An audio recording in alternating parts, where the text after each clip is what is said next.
एक बार की बात है। एक गांव के पास जंगल की तरफ डाकुओं का एक झुंड रहता था। उन डाकुओं का सरदार साधु के भेष में रहता था। वो लोग व्यापारियों, अमीरों और राहगीरों को लूटा करते थे और उनसे लूटा हुआ धन गरीबों में बांटते थे। अपने आसपास के गरीबों का ध्यान रखते थे। उन्हें लगता था कि राज्य में इन गरीबों को पूछने वाला कोई नहीं है। उन्हें राज्य की ओर से गरीबों के प्रति यह व्यवहार किसी विश्वासघात से कम नहीं प्रतीत होता था। और उनकी बात एक हद तक सही भी थी। जिस जंगल में वो लोग रहते थे वहां तक राज्य की सुविधाएं नहीं पहुंच पाती थी, परंतु इस वजह से उसके मन में व्यापारियों और अमीर लोगों के प्रति नकारात्मक भाव भर गए थे। एक दिन कुछ व्यापारियों का झुंड राज्य की राजधानी में लगे व्यावसायिक मेले से लौट रहा था। उनके पास व्यवसाय से कमाया हुआ बहुत सारा धन था, परंतु उन्हें उस रास्ते और जंगल के बारे में पता नहीं था। वो चलते चलते वहां पहुंच गए जहां वो डाकू लोग रहते थे।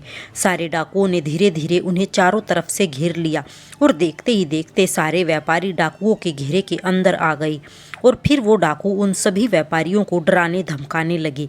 तभी उन डाकुओं की नज़रों से बचाकर एक व्यापारी अपने धन का थैला लेकर धीरे धीरे भागा और भागकर वो पास के एक तंबू में घुस गया और जोर जोर से सांसें ले रहा था।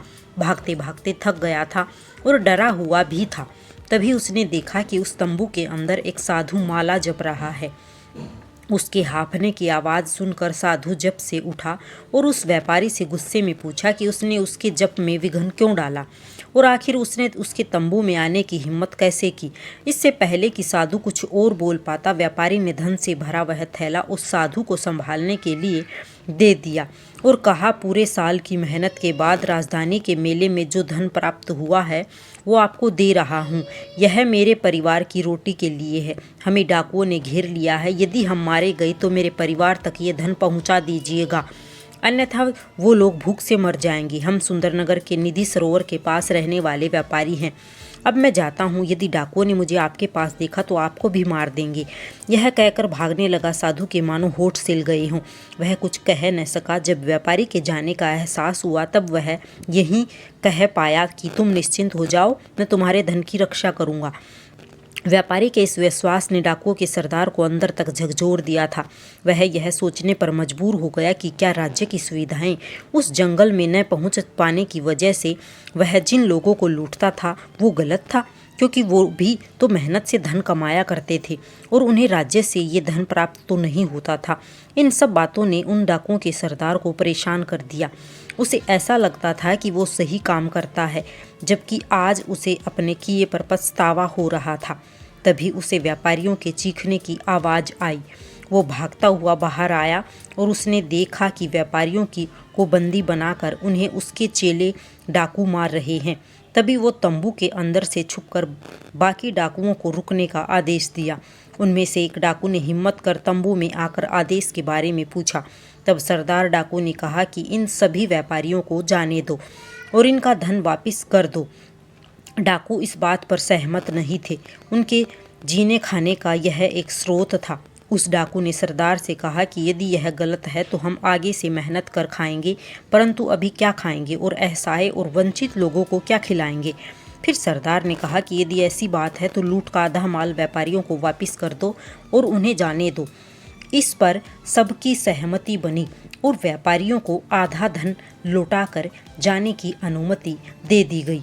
फिर हिम्मत कर व्यापारी अपना थैला लेने वापस तंबू में आया और यह क्या, अपनी आंखों से सच्चाई देखकर वह स्तब्ध था।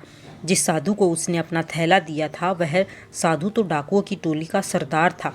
लूट के धन को वह दूसरे डाकुओं को बांट रहा था। यह सब देख व्यापारी वहां से निराश होकर वापस जाने लगा।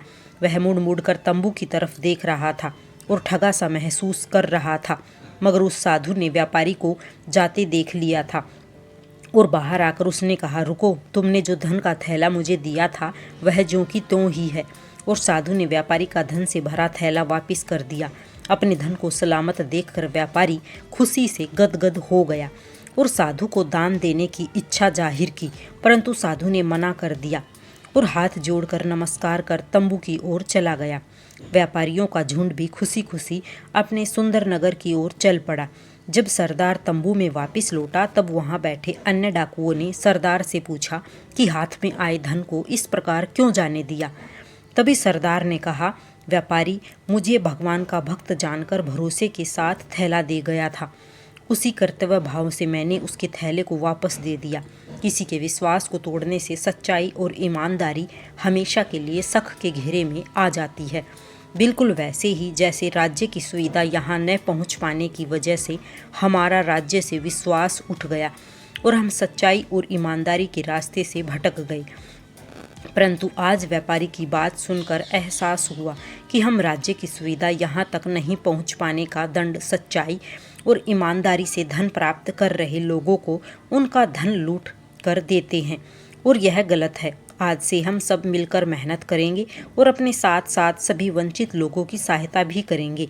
सब सरदार की बात से सहमत हुए और डकैती छोड़कर ईमानदारी से धन कमाने की प्रतिज्ञा ली। सभी को राधे राधे, सभी को जय श्री कृष्ण।